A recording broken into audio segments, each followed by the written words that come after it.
आणि सुरुवातीलाच एक विशेष रिपोर्ट आहे। अमेरिका आणि इराणमध्ये नव्यानं युद्ध भडकण्याचं सगळ्यात मोठं कारण म्हणजे तेरी कमीज मेरी कमीजचे सफेद केसी।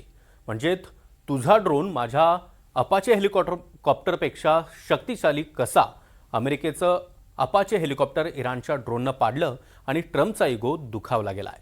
त्याचवेळी अमेरिकेचं एक सिक्रेट मिशन उघड झालंय आणि युद्धाचा भडका हा पुन्हा एकदा उडालाय। पाहूया।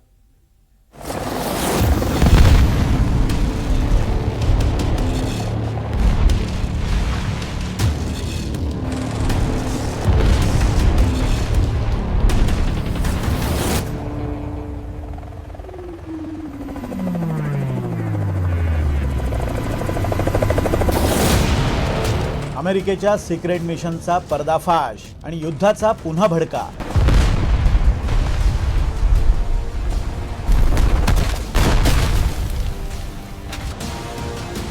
एक अपाचे पाडल्यानं एवढी का चवताळली अमेरिका?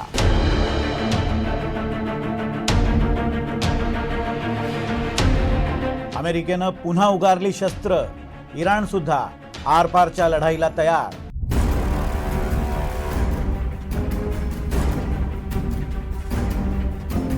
अमेरिका आणि इराण दोघांनीही एकमेकांवर आता तुफान हल्ले सुरू केले आहेत। दोन्ही देशांमध्ये युद्ध पुन्हा का भडकलं तर त्याचं कारण ठरलंय ते इराणनं पाडलेलं अमेरिकेचं अपाचे हेलिकॉप्टर।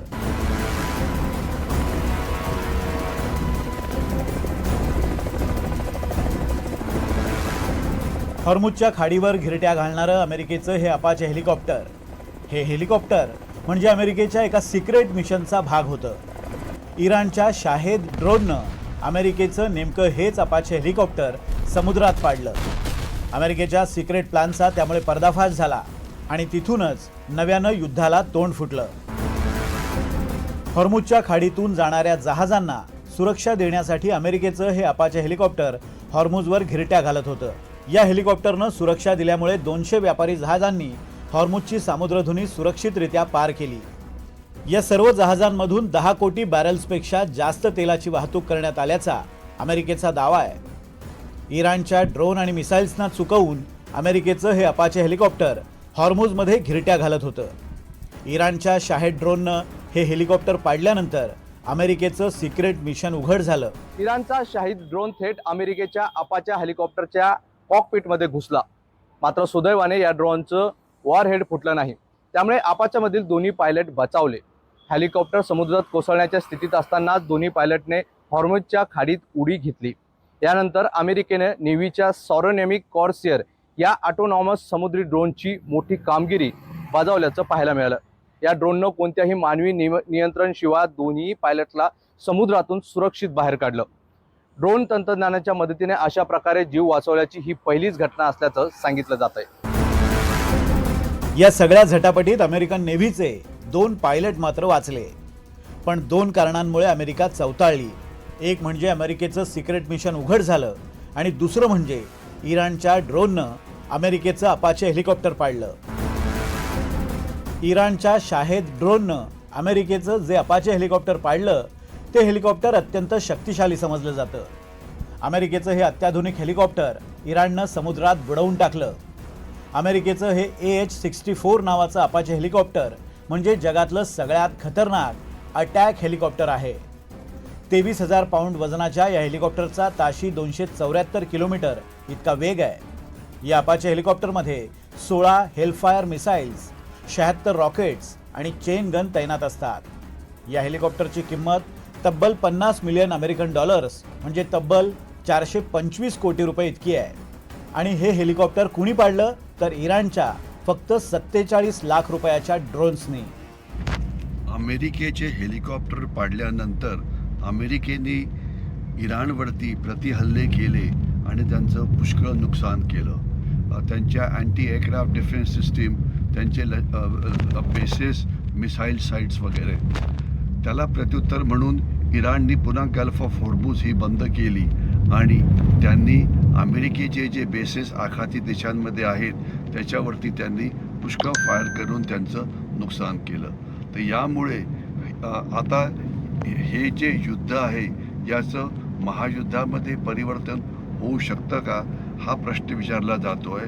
त्याचं उत्तर आहे नाही. म्हणजे नेमकं महायुद्ध म्हणजे नेमकं काय, तिसरं महायुद्ध म्हणजे नेमकं काय. सर्वात पहिले चीन आणि रशिया हे शस्त्रास्त्रांची मदत करता आहेत इराणला. ते युद्धात सामील होणार नाही. तोपर्यंत युरोपचा प्रश्न आहे, ते सुद्धा या युद्धात सामील व्हायला तयार नाहीत, कारण त्यांना ते पहिलेच गुंतलेले आहेत युक्रेन युद्धामध्ये. बाकीचे कुठलेही देश या युद्धामध्ये भाग घेण्याकरता तयार नाही. तर त्याच्यामुळे युद्धाची व्याप्ती वाढून बाकीचे देश यामध्ये येतील आणि युद्ध वाढेल ही शक्यता अजिबात नाही. परंतु हे जे युद्ध चाललं आहे, या युद्धाचा जो परिणाम आहे सगळ्या जगावरती भयंकर होतो आहे. इराणच्या एवढ्याशा ड्रोननं अमेरिकेचं महाशक्तिशाली अपाचे पाडल्यानं अमेरिका चांगलीच चवताळली आहे आणि अमेरिकेनं इराणमधल्या केशम बेट, अब्बास बंदर, सिरिक आणि करगान प्रांतात हल्ले केले.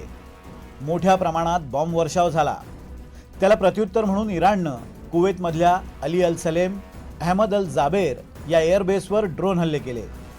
बहरीनमधल्या शेख ईसा एअरबेसलाही टार्गेट करण्यात आलंय. सर्वात पहिले जे क्षेत्र आहे ते म्हणजे एनर्जी सिक्युरिटी किंवा तेलाच्या किमती वाढणं. तेलाच्या किमती वाढल्यामुळे जगाच्या अर्थव्यवस्थेला एक मोठा धोका निर्माण झाला आहे. दुसरं सागरी सुरक्षा.